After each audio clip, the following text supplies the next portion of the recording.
नमस्कार, जय हिंद, वंदे मातरम। दोस्तों, आज आप पढ़ेंगे मैकडूगल का सिद्धांत। तो उससे पहले स्वागत है आप सभी का हमारे खुराना स्टडी यूट्यूब प्लेटफॉर्म में। चलिए दोस्तों, आज हम एक बहुत अच्छे सिद्धांत के बारे में शुरुआत करने वाले हैं, जिसका नाम है मैकडूगल का सिद्धांत। आप लोगों को ऐसा पढ़ेंगे कि आप लोग कभी भूल ही नहीं पाएंगे। ठीक है दोस्तों, देखिए, वंदना जादौन के नोट्सों के माध्यम से हम आपको शिक्षा क्लास ले रहे हैं, शिक्षा मनोविज्ञान की, जिसमें रीट लेवल फर्स्ट सेकंड पटवार लेक्चरर सीटेट और कॉम्पिटिटिव एग्जाम जितने भी टेट होंगे राजस्थान के अलावा ऑल इंडिया के अंतर्गत, उन सब के अंतर्गत साइकोलॉजी का बहुत बड़ा रोल होता है। ठीक है, और ज़्यादातर अब रीट की जो एग्ज़ाम्स चल रही हैं उसमें बहुत बड़ा रोल है। तो दोस्तों, देखेंगे आप मैकडूगल का सिद्धांत आज। ठीक है, तो दोस्तों, एक का आपको इन्फॉर्मेशन दे देता हूँ कि जितने भी हमारे सिद्धांत हैं पैडागोजी के अंतर्गत, आपको 50% पैडागोजी हम कंप्लीटली करवा देंगे। चलिए, अब बिना देर के हम अपनी क्लास को स्टार्ट करते हैं मैकडूगल के सिद्धांत के बारे में। देखिएगा, मैकडूगल का सिद्धांत क्या कहता है, उन्होंने कौन सा सिद्धांत प्रतिपादित किया था, ठीक है, और उन्होंने कौन कौन सी मूल प्रवृत्तियों के बारे में बताया था, ये सब जानकारी हम आपको इस वीडियो के अंतर्गत देने वाले हैं। तो बिना स्किप किए पूरा वीडियो को देखेंगे। अगर आपने वीडियो को स्किप कर दिया तो आप लोग इस सिद्धांत से वंचित रह जाएंगे। ठीक है गाइस, तो देखिएगा, मैकडूगल जो महोदय थे, उन्होंने सबसे पहले जो सिद्धांत प्रतिपादित किया था, उन्होंने संवेगात्मक सिद्धांत प्रतिपादित किया था। अब बहुत से बच्चों को अक्सर एग्जाम में क्वेश्चन पूछा जाता है कि जो संज्ञानात्मक सिद्धांत है वो किसके द्वारा प्रतिपादित किया गया था। तो दोस्तों, याद रखिएगा, जो संज्ञानात्मक विकास का सिद्धांत है वो पियाजे के द्वारा प्रतिपादित किया गया था। ठीक है, आप लोग याद रखिएगा। और संवेगात्मक जो विकास का सिद्धांत है वो मैकडूगल के द्वारा प्रतिपादित किया गया था। ठीक है, एक क्वेश्चन क्लियर हुआ आपका। अब देखिएगा, उन्होंने जो संवेग का अधिगम विकास का सिद्धांत दिया था, तो ये संवेग शब्द आया कहाँ से। तो दोस्तों, संवेग का अंग्रेजी अर्थ होता है इमोशन, और जो हमारे इमोवरी यानी लैटिन भाषा से लिया गया है, इमोवरे से। और संवेग का मतलब होता है व्यक्ति के या प्राणी के मन के अंतर्गत होने वाली हलचल या उथल पुथल की जो प्रतिक्रिया होती हैं, जो क्रियाकलाप होते हैं, ठीक है, जो स्थिति उत्पन्न होती है, उसे हम संवेग कहते हैं। जैसे व्यक्ति के मन में कभी क्रोध उत्पन्न होता है, कभी भय उत्पन्न होता है, तो कभी प्रेम उत्पन्न होता है। ये सभी संवेगात्मक क्रियाएं होती हैं। ठीक है दोस्तों, अब देखिएगा, यहाँ पर हम आपको बताने वाले हैं कि मैकडूगल के द्वारा 14 मूल प्रवृत्तियों के बारे में व्याख्या की गई थी।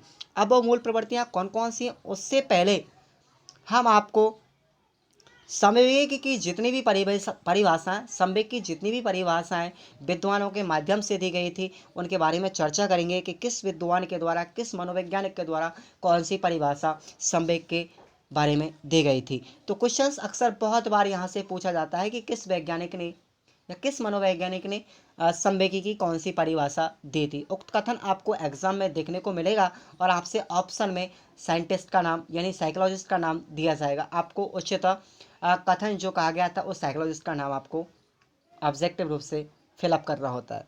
ठीक है दोस्तों, तो देखिएगा, समझ में आ रहा है ना आपके। तो देखिएगा, सबसे पहले वुडवर्थ। तो वुडवर्थ महोदय ने संवेग के बारे में बताया कि संवेग व्यक्ति की उत्तेजित अवस्था होती है। क्या बताया कि वुडवर्थ ने कहा कि संवेग व्यक्ति की उत्तेजित अवस्था होती है। आपको मैं एक बार फिर से दोहरा रहा हूँ कि संवेग व्यक्ति की उत्तेजित अवस्था होती है। ये किसने कहा था? वुडवर्थ साहब ने कहा था। ठीक है, अक्सर एग्जाम में काफ़ी बार पूछा जाता है, काफ़ी बार पूछा भी क्या है प्रीवियस एग्जाम के अंतर्गत। आप लोग याद रखिएगा, वुडवर्थ की बहुत ही ज़्यादा इम्पोर्टेंट है ये परिभाषा संवेग के बारे में। ठीक है, उसके बाद में देखिए, जर्सेल्ड महोदय ने कौन सी परिभाषा प्रकाशित की थी। तो उन्होंने बताया कि किसी भी प्रकार के आवेश के आने, भड़क उठने तथा उत्तेजित होने की अवस्था को हम संवेग कहते हैं। ठीक है, यदि व्यक्ति के मन में बहुत सारे आवेश उत्पन्न होते हैं, या कभी कभी क्रोध या गुस्सा या भड़कना, ये सब जो होती है प्रतिक्रियाएं, और व्यक्ति की उत्तेजन की अवस्था किसी भी कारणवश हो सकती है, ये जितनी भी अवस्था उत्पन्न होती है व्यक्ति के अंतर्गत, उसे हम संवेग कहते हैं। और ये दोस्तों परिभाषा दी थी जर्सेल्ड साहब के द्वारा। ठीक है, याद रखिएगा। ठीक है, अब आगे बात करते हैं। Next point, McDougall. तो देखिएगा, जर्सेल्ड की ज़्यादा इंपॉर्टेंट आपको नहीं है, लेकिन फिर भी याद रखिएगा, लेकिन क्वेश्चंस ज़्यादातर यहाँ से पूछा जाता है। ठीक है, आप मैकडूगल साहब ने बताया था कि संवेग प्रकृति का हृदय होता है। एक चीज़ आपको मैं बता देता हूँ कि व्यक्ति के अंतर्गत एक हृदय सबसे महत्वपूर्ण अंग होता है शरीर के अंगों के अंतर्गत। यदि हृदय का धड़कना बंद हो जाए तो इंसान जीवित नहीं रह सकता। ठीक है, इसलिए संवेग प्रकृति का हृदय होती है और ये हृदय से ही उत्पन्न होती है। व्यक्ति की जो मानसिक स्थिति का जागृत होना ही संवेग कहलाता है। ठीक है, यानी कि बताया उन्होंने मैकडूगल साहब ने कि संवेग प्रकृति का हृदय होता है। ठीक है, the emotions the nature of heart, यानी कि संवेग प्रकृति का हृदय होता है। ठीक है, उन्होंने बताया था। उसके बाद गेट्स साहब ने क्या परिभाषा दी थी, देखिएगा कि संवेग वे घटना होती है जिससे मनुष्य अशांत और उत्तेजित हो जाता है। देखिएगा कभी कभी व्यक्ति के अंतर्गत क्रोध आ जाता है तो अशांत हो जाता है, किसी भी बात के ऊपर लड़ाई झगड़ा हो जाने के कारण वो अशांत स्थिति में हो जाता है तो उसे क्रोध की अवस्था भी उत्पन्न हो जाती है, उत्तेजित हो जाता है, बहुत ज़्यादा एक्साइटिंग स्टेट के अंतर्गत हो जाता है। ठीक है, तो वो सब संवेग के अंतर्गत ही अवस्थाएं आती हैं। तो ये परिभाषा दी थी गेट्स महोदय ने। ठीक है, याद रखिएगा, एग्जाम की दृष्टि से बहुत ज़्यादा इंपॉर्टेंट है। तीनों ही परिभाषा आप लोग याद रखेंगे, वुडवर्थ की, गेट्स की, रॉस की और मैकडूगल की। ठीक है, आपसे जर्सेल्ट के बारे में इतना ज़्यादा नहीं पूछा जाता। अब देखिएगा आपको 2017 के पेपर के अंतर्गत आप जब भी आरटेट का एग्ज़ाम उठा के देखेंगे, पिछले प्रीवियस एग्ज़ाम के अंतर्गत आपको ये परिभाषा देखने को मिलेगी कि रॉस ने क्या परिभाषा दी थी संवेग के बारे में। तो उन्होंने बताया था संवेग चेतना की वह अवस्था है जिसमें रागात्मक तत्व की प्रधानता होती है। क्या बताया कि चेतना की अवस्था वह होती है संवेग, यानी संवेग चेतना की वह अवस्था होती है जिसमें रागात्मक तत्व की प्रधानता होती है। तो आप लोग याद कैसे करिएगा, देखिए हम आपको ट्रक बताता हूँ। रास यानी रास ने बताया कि रागात्मक तत्व की प्रधानता होती है, तो रास में रहा है और रागात्मक में रहा है। Is that clear? आप लोग ऑप्शन राइट चूज करके आएंगे। ठीक है, अब देखिएगा बात करते हैं हम इस सिद्धांत के अंतर्गत। जो मैकडूगल साहब थे उन्होंने 14 मूल प्रवृत्तियों के बारे में यहाँ पर व्याख्या की थी और वो 14 मूल प्रवृत्तियों से आपको क्वेश्चन बन के किस तरीके से आता है मैं आपको बता देता हूँ। देखिएगा, जैसे कोई लड़का है, ठीक है, और कोई लड़का है और यह एक गार्डन के अंतर्गत या बगीचे के अंतर्गत बैठा हुआ है और अचानक से इसे कोई सांप दिख जाए। ठीक है, अचानक से कोई इसे सांप दिख जाएगा तो बच्चे में कौन सी स्थिति या कौन सी मूल प्रवृत्ति उत्पन्न हो जाएगी। और आपसे ऑप्शन में दिया जाएगा जिज्ञासा, पलायन, आत्मगौरव या युयुत्सा। तो देखिएगा, अब देखिए बच्चे के अंतर्गत सांप को देखने के कारण उसमें क्या पैदा होगा, डर पैदा होगा। ठीक है, क्या पैदा होगा, डर पैदा होगा। तो डर दोस्तों किसके कारण हुआ, पलायन की मूल प्रवृत्ति होगी। ठीक है, तो डर जो संवेग उत्पन्न होगा, भय संवेग बच्चे के अंतर्गत उत्पन्न होगा, तो वो किस मूल प्रवृत्ति के कारण होगा, पलायन की मूल प्रवृत्ति के कारण। ठीक है, इस तरीके से आपसे एग्जाम में क्वेश्चन पूछा जाता है। तो आप लोग याद रखिएगा, ये जितनी भी मूल प्रवृत्तियां हैं एग्जाम की दृष्टि से वेरी वेरी इंपॉर्टेंट है। एक क्वेश्चन आपको पेडागोजी में इस मूल प्रवृत्तियों से एग्जाम में देखने को 101% मिलेगा। तो आपको यहाँ पर मैं इन मूल प्रवृत्तियों को पूरा कंप्लीटली बता दूंगा, आपको दूसरा वीडियो को देखने की कोई आवश्यकता नहीं होगी।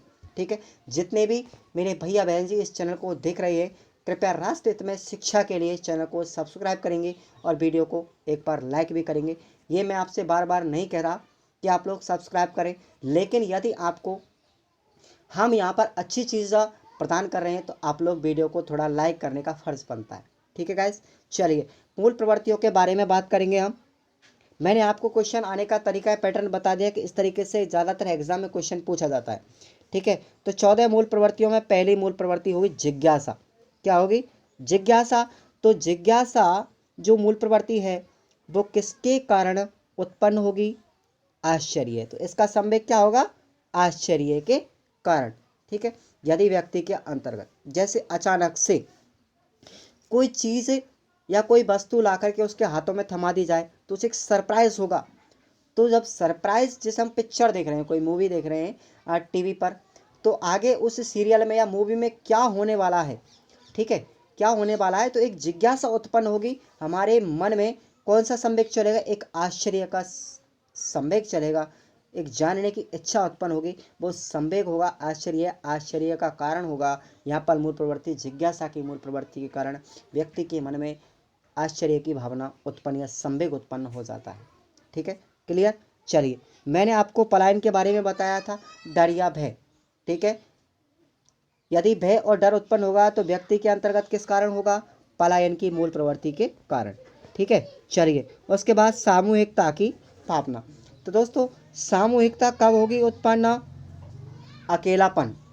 ठीक है, अकेलापन आदमी कब महसूस करता है, सामूहिकता की मूल प्रवृत्ति के कारण। जैसे व्यक्ति के एक परिवार के अंतर्गत बहुत सारे व्यक्तियों के साथ वो आदमी रहता हो और उसे अचानक किसी दिन अकेला छोड़ दिया जाता है, तो वो महसूस कैसा करेगा, बिल्कुल अकेलापन, लॉनली, ऑनलीस, अकेलापन महसूस करेगा।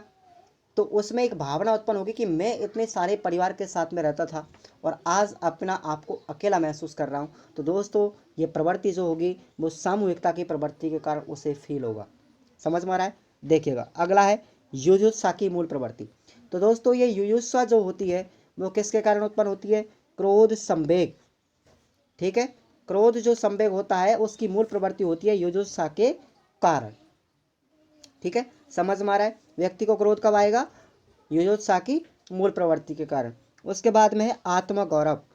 तो यदि व्यक्ति के अंतर्गत श्रेष्ठता की भावना, ठीक है, यदि व्यक्ति के अंतर्गत श्रेष्ठता की भावना का संवेग उत्पन्न होगा तो वो किस कारण से होगा, आत्मगौरव की मूल प्रवृत्ति के कारण। ठीक है, देखिएगा कैसे, जैसे व्यक्ति अपने आप को खुद श्रेष्ठ मानता है, टॉपर मानता है, तो उसे स्वयं पर स्वाभिमान होगा, अपने आप पर गर्व फील करेगा वो, यानी आत्मगौरव होगा उसका कि वो अपनी कक्षा के अंतर्गत सभी विद्यार्थियों में टॉपर है, श्रेष्ठ है, यानी श्रेष्ठता की भावना उत्पन्न होगी किसके कारण, आत्मगौरव मूल प्रवृत्ति के कारण। ठीक है, अब देखिएगा, जैसे अगला है संचय की प्रवृत्ति। व्यक्ति के अंतर्गत जो धन इकट्ठा करने की प्रवृत्ति जो होती है या किसी भी चीज़ की इकट्ठा करने की प्रवृत्ति होती है, तो वो सोचता है कि मैं इस संपत्ति का या मैं इस प्रॉपर्टी का एक मालिक हूँ, यानी कि एक स्वामित्व की भावना व्यक्ति के अंतर्गत जागृत होगी। और यह स्वामित्व की भावना का संवेग व्यक्ति के अंतर्गत जागृत होता है दोस्तों, तो किस मूल प्रवृत्ति के कारण होता है, एक संचय की प्रवृत्ति के कारण उत्पन्न होता है। ठीक है, उसके बाद अगला देखिएगा, दैन्य या दीनता। तो दीनता का मतलब होगा, ये किस मूल प्रवृत्ति है कि आत्महीनता की व्यक्ति के अंतर्गत जब भावना उत्पन्न होगी, आत्महीनता, तो देखिए दीनता की भावना, यानी दीनता की मूल प्रवृत्ति के कारण होगी, दैन्य या दीनता, हीनता दीनता, आप लोग याद रखेंगे, हीनता दीनता। ठीक है, उसके बाद में है घृणा। देखिएगा, यदि व्यक्ति के अंतर्गत घृणा उत्पन्न हो जाएगा, घृणा का संवेग उत्पन्न होगा, तो व्यक्ति एक दूसरे के साथ क्या करने लगेगा, प्रतिकर्षण करने लगेगा, वो अपने पास नहीं आने देगा, दूर रखेगा, उससे निवृत्त हो जाएगा। ठीक है, उस चीज़ से दूर हो जाएगा। तो ये किसके कारण होगा, प्रतिकर्षण की मूल प्रवृत्ति के कारण व्यक्ति में घृणा की संभावना या घृणा का संवेग उत्पन्न हो जाता है। समझ में आ रहा है। चलो ठीक है, अच्छी बात है। चलो अगला देखिएगा, शरणागत। तो आदमी दूसरे व्यक्ति की शरण में कब जाएगा, जब उसे कष्ट होगा। जैसे आपको बुखार हो गया तो आप किसके पास जाओगे, डॉक्टर के पास जाओगे। ठीक है, तो डॉक्टर के पास जब आप जाओगे तो डॉक्टर से आपने शरण ली कि आप लोग उसका इलाज करवाएंगे, आपको फीवर हुआ है, बुखार हुआ है, तो कष्ट होगा, व्यक्ति दूसरे व्यक्ति की शरण में जाएगा। तो किस मूल प्रवृत्ति के कारण, शरणागत मूल प्रवृत्ति के कारण यदि व्यक्ति में कष्ट संवेग उत्पन्न हो जाता है तो वो शरणागत मूल प्रवृत्ति की वजह से होता है। समझ में आ रहा है। चलो देखिएगा अगला, काम वासना यानी कामुकता। व्यक्ति के अंतर्गत यदि कामुकता की इच्छा होगी तो वो किस मूल प्रवृत्ति के कारण होगी, काम वासना के कारण। ठीक है, आगे देखिएगा, 11वीं मूल प्रवृत्ति हास, यानी व्यक्ति के अंतर्गत हंसना और आमोद जो होगा वो किसके कारण होगा, हास के कारण होगा। ठीक है, उसके बाद भूख की जो संवेग है, भूख का संवेग किसके कारण होगा, भोजन अन्वेषण के कारण होगा। यदि व्यक्ति को भूख लगती है तो किसकी खोज करेगा, भोजन की खोज करेगा। तो दोस्तों ध्यान रखिएगा, अन्वेषण का मतलब होता है खोज करना। ठीक है, खोज करना, आ रहा समझ में। तो व्यक्ति को यदि भूख लगेगी तो किसकी खोज करेगा? भोजन की खोज करेगा। ठीक है, भोजन की अन्वेषण मूल प्रवृत्ति होगी। आ रहा समझ में? चलेगा, आगे बात करते हैं। वात्सल्य स्नेह या वात्सल्य प्रेम। देखिए, माता या पिता के अंतर्गत एक गुण पाया जाता है। वात्सल्य का मतलब होता है बच्चे से बहुत ज़्यादा प्रेम करना। तो कब होगा? या तो शिशु की रक्षा करने के लिए मूल प्रवृत्ति होगी, या फिर संतान की कामना के कारण। ठीक है, वात्सल्य का मतलब होता है बच्चे से किया गया प्रेम। माता के द्वारा बच्चे से किया गया प्रेम ही वात्सल्य प्रेम या वात्सल्य स्नेह कहलाता है। और एक किस मूल प्रवृत्ति के कारण होगा? तो बच्चे की रक्षा के लिए या संतान की कामना के मूल प्रवृत्ति के कारण वात्सल्य प्रेम या स्नेह का संवेग उत्पन्न होता है। आ रहा है समझ में? अब देखिएगा, अगली है सृजनात्मकता की भावना। यदि व्यक्ति के अंतर्गत सृजनात्मकता की भावना या संवेग उत्पन्न होगा तो व्यक्ति क्या करेगा? उसके दिमाग में बहुत सारे टेक्सचर उत्पन्न होंगे, बहुत सारे फीचर्स आएंगे, यानी कि एक रचना करेगा। जैसे किसी कहानीकार के दिमाग के अंतर्गत कुछ सृजनात्मक शक्ति का उल्लेख हुआ या दिमाग में आया ऐसे ऐसे करके कुछ कुछ, तो समझ लेना वो किसी न किसी कहानी की रचना करने वाला होता है। तो एक रचनात्मक दृष्टिकोण देती है, किसके कारण? रचनात्मक मूल प्रवृत्ति के कारण होता है। सृजनात्मकता की भावना का संवेग उत्पन्न होगा। समझ में आ रहा है? तो आप लोगों को मैंने 14 मूल प्रवृत्तियों के बारे में बताया मैकडूगल साहब की। यहाँ से क्वेश्चन बहुत बार पूछा जाता है। अब देखिएगा, संवेग को प्रभावित करने वाले कारक कौन कौन से होते हैं, वो मैं आपको इस वीडियो में बता रहा हूँ। देखिएगा, संवेग, तो संवेग को प्रभावित करने के लिए पहली बात होती है परिवार। व्यक्ति जिस तरीके से परिवार में रहता है वो उसी प्रकार के वातावरण से प्रभावित हो करके व्यक्ति अधिगम सीखता है, व्यवहार करने लगता है।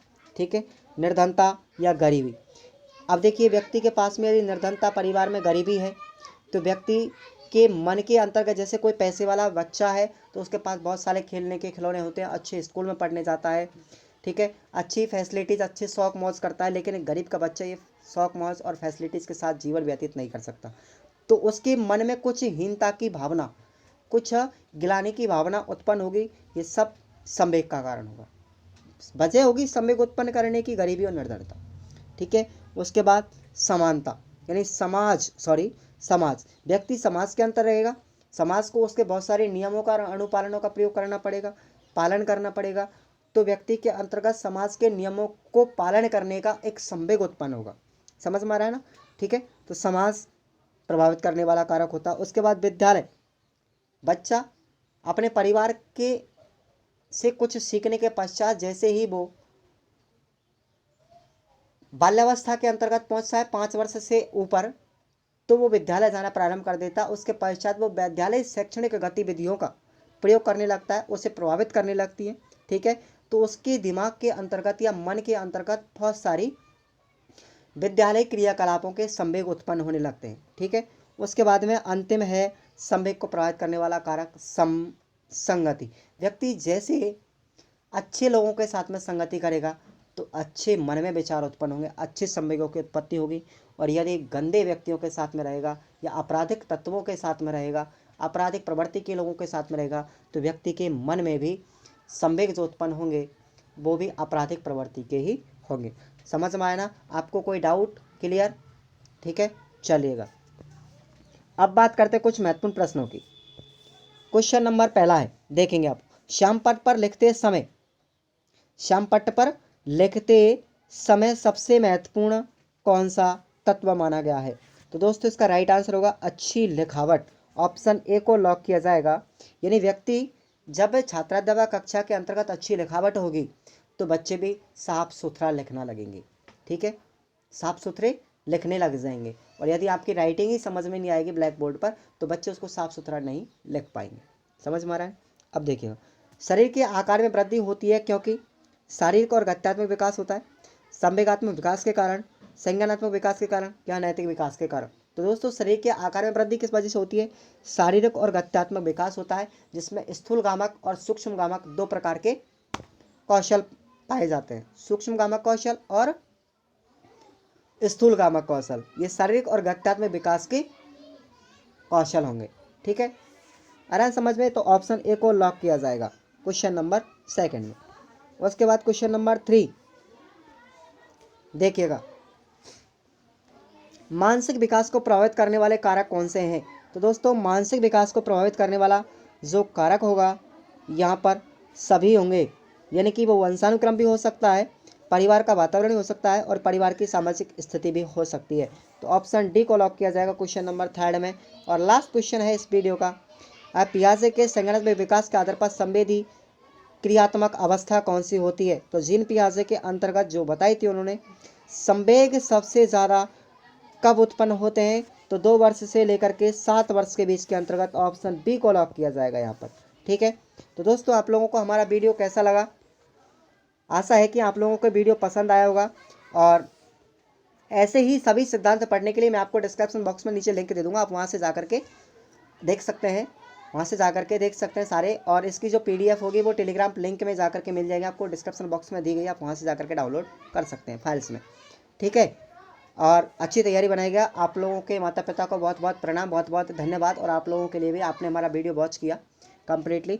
और अगर आप हमारे चैनल के साथ जुड़े रहेंगे तो आपको प्रतिदिन एक सिद्धांत मिलेगा। और साइकोलॉजी के रात 8 बजे एक लाइव क्लास होगी जिसमें आपको 40 से 50 क्वेश्चन प्रतिदिन मॉक टेस्ट या मेगा टेस्ट के रूप में देखने को मिलेंगे। तो धन्यवाद दोस्तों, बहुत बहुत धन्यवाद आप लोगों के लिए, बहुत बहुत धन्यवाद। ठीक है दोस्तों, बारंबार प्रणाम आप लोगों के लिए जो वीडियो देखा आप लोगों ने।